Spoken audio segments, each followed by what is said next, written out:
Good morning, Internet. Even though it's 8 o'clock at night, it's Facebook, it's Ozma of Oz. We're ready for chapter 20, the next to last chapter of this book. It's a short one, and I'm recording a little bit early. I'll post it at 8 o'clock tonight. I've got to go downtown tonight and help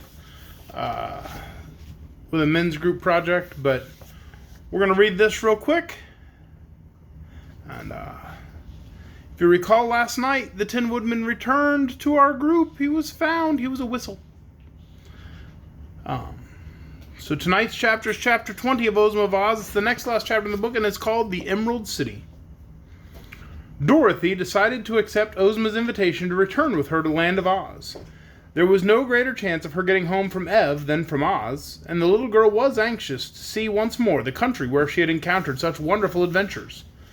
By this time, Uncle Henry would have reached Australia in his ship and had probably given her up for lost, so he couldn't worry any more than he did if she stayed from him a while longer. So she would go to Oz. They bade goodbye to the people of Ev, and the king promised Ozma that he would be ever grateful to her and render the land of Oz any service that might lie within his power. Then they approached the edge of the dangerous desert. Ozma threw down the magic carpet, which at once unrolled far enough for all of them to walk upon it without being crowded. Tik-Tok, claiming to be Dorothy's faithful follower because he belonged to her, had been permitted to join the party, and before they started, the girl wound up his machinery as far as possible, and the Copper Man stepped off as briskly as any one of them. Ozma also invited Billina to visit the land of Oz, and the Yellow Hen was glad enough to go where new sights and scenes awaited her.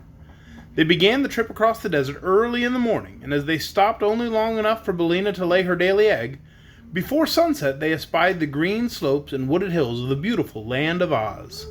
They entered it in the Munchkin territory, and the king of the Munchkins met them at the border and welcomed Ozma with great respect, being very pleased by her safe return. For Ozma of Oz ruled the king of the Munchkins, the king of the Winkies, the king of the Quadlings, and the king of the Gillikins, just as those kings ruled their own people. And this supreme ruler of the land of Oz lived in a great town of her own called the Emerald City, which was in the exact center of the four kingdoms of the land of Oz.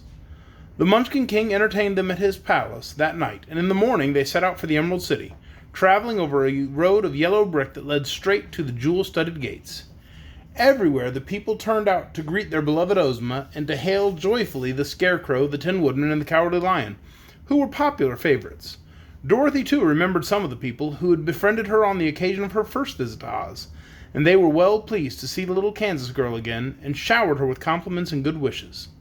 At one place where they stopped to refresh themselves, Ozma accepted a bowl of milk from the hands of a pretty dairymaid. Then she looked at the girl more closely and exclaimed, "Why, it's Ginger, isn't it?" "Yes, your highness," was the reply as Ginger dropped a low curtsy, and Dorothy looked wonderingly at this lively-appearing person who had once assembled an army of women and driven the Scarecrow from the throne of the Emerald City, and even fought a battle with the powerful army of Glinda the Sorceress. "I've married a man who owns 9 cows," said Ginger to Ozma, "and now I am happy and contented, and willing to lead a quiet life and mind my own business." "Where is your husband?" asked Ozma. "He's in the house, nursing a black eye," replied Ginger. "The foolish man would insist upon milking the red cow when I wanted him to milk the white one, but he will know better next time, I'm sure." Then the party moved on again, and after crossing a broad river on a ferry, passing many fine farmhouses that were dome-shaped and painted a pretty green color, they came in sight of a large building that was covered with with flags and bunting. "I don't remember that building," said Dorothy. "What is it?" "That is the College of Art and Athletic Perfection," replied Ozma. "I had it built quite recently, and the Wogglebug is its president. It keeps him busy, and the young men who attend the college are no worse off than they were before. You see, in this country are a number of youths that do not like to work, and the college is an excellent place for them." Now they came in sight of the Emerald City, and the people flocked out to greet their lovely ruler. There were several bands and many officers and officials of the realm, and a crowd of citizens in their holiday attire. Thus the beautiful Ozma was escorted by a brilliant procession to her royal city, and so great was the cheering that she was obliged to constantly bow to the right and left to acknowledge the greetings of her subjects. That evening there was a grand reception in the royal palace, attended by the most important persons of Oz, and Jack Pumpkinhead, who was a little overripe but still active. read an address congratulating Ozma of Oz upon the success of her generous mission to rescue the royal family of a neighboring kingdom. The magnificent gold medals set with precious stones were presented to the 26 officers, and the Tin Woodman was given a new axe studded with diamonds, and the Scarecrow received a silver jar of complexion powder. Dorothy was presented with a pretty coronet and made a Princess of Oz, and Tik-Tok received 2 bracelets set with 8 rows of very clear and sparkling emeralds. Afterward, they sat down to a splendid feast, and Ozma put Dorothy at her right and Billina at her left, where the hen sat upon a golden roost and ate from a jeweled platter. There then were placed the Scarecrow, the Tin Woodman, and Tik-Tok with baskets of lovely flowers before them because they did not require food.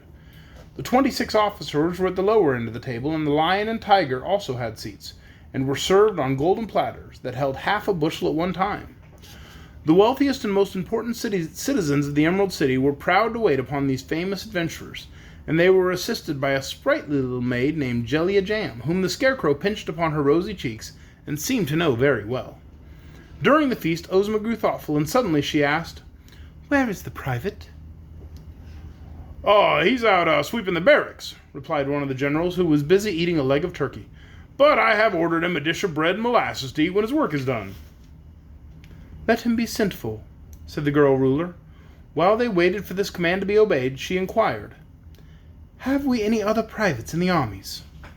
"Oh, yes," replied the Tin Woodman. "I believe there are 3 altogether." The private now entered, saluting his officers and the royal Ozma very respectfully. "What is your name, my man?" asked the girl. "Omby Amby," answered the private. "Then, Omby Amby," said she, "I promote you to be captain general of all the armies of my kingdom, and especially to be commander of my bodyguard at the royal palace." "It's very expensive to hold so many offices," said the private, hesitating. "I have no money with which to buy uniforms." "You shall be supplied from the royal treasury," said Ozma. Then the private was given a seat at the table, where the other officers welcomed him cordially, and the feasting and merriment were resumed. Suddenly, Jellia Jam exclaimed, "There's nothing more to eat. The hungry tiger has consumed everything." "But that's not the worst of it," declared the tiger mournfully. "Somewhere, somehow, I've actually lost my appetite." And that is the end of chapter 20 of Ozma of Oz. Tomorrow night, the final chapter, Dorothy's Magic Belt, is chapter 21. Come back, join us. I'm looking forward to it. Good night.